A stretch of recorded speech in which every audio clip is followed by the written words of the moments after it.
Alright, well, I've seen the Snake Plisskenist's latest video and I made some notes on it. And I might make a video with that, about that, but I don't know. We'll see. I mean, tonight I might.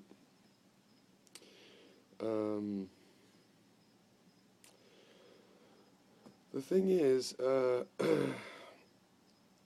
an actual argument already just about if we even have a subjective experience. And to me, this is a silly argument, because, of course I can't prove that you have a subjective experience. I can't prove to you, but remember when Snake Plisskenist is complaining, or you, first versus third person problem there, Snake, that ethics and morality is always bozos telling other people how to think. Why should I try to convince you?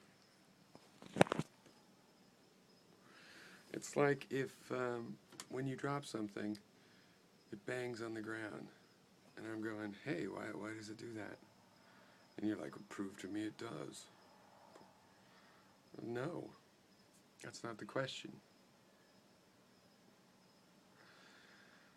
I mean, if you're just going to be stubborn, or if you really don't have a subjective experience, okay, I don't believe that. You behave as though you have a subjective experience. You behave as though you can see things, and you certainly don't have an objective view of that thing. I deduce you see it through your eyes. Now, do you have this Cartesian theater?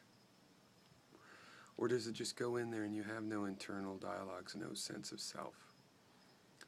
This defense of, well, it seems like it helped. Look, if there's no choice, you can't change your survival chances. Another way of looking at it is, how complex would this thing become? But none of that have to be, rather, to have this internal experience. See, the main, as far as I know, there's two groups making predictions about human consciousness right now, scientifically.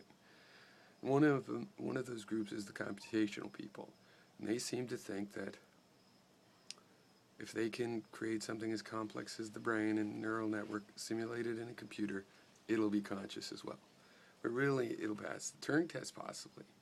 It'll behave as though it looks like to us, it fools us into being conscious. But if it really is, then that leads to a question of, well, how does that fire up? What is the last connection that makes that happen? Hameroff's theory is interesting because it says, yeah, the brain does classical computation, it's not conscious.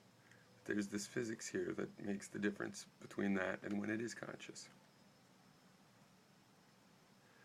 So somebody might do everything unconsciously, not have an internal dialogue to report.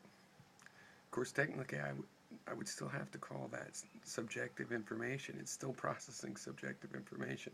But it is interesting if there's certain people that don't have an internal dialogue to explain. But I think the language gives it away, because you're talking about something feels like it has a choice, and it's having an illusion. Do all phenomena feel like they have a choice, and they're all having an illusion of this one? Where does that illusion come from? That's the question. You're saying, well, there isn't even an illusion because we don't have that experience.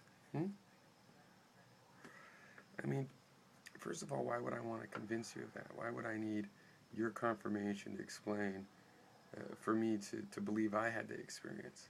And second of all, I've discussed this with a lot of people. Let's say you refuse to admit it. Let's say you don't really have this experience. You're just an automaton. Just a robot walking around processing your visions. You have no Cartesian theater. You don't really have feelings of motivation. You just act. You don't feel like you're choosing. You just do. That doesn't change the fact that a lot of people report a similar experience as that I have, one of reflection and whatnot. And you might say there's an evolutionary drive. Well, no, evolution motivates free choice. If there is no free choice, then it's only evolution in the same sense as stellar evolution. Stars are pretty complex.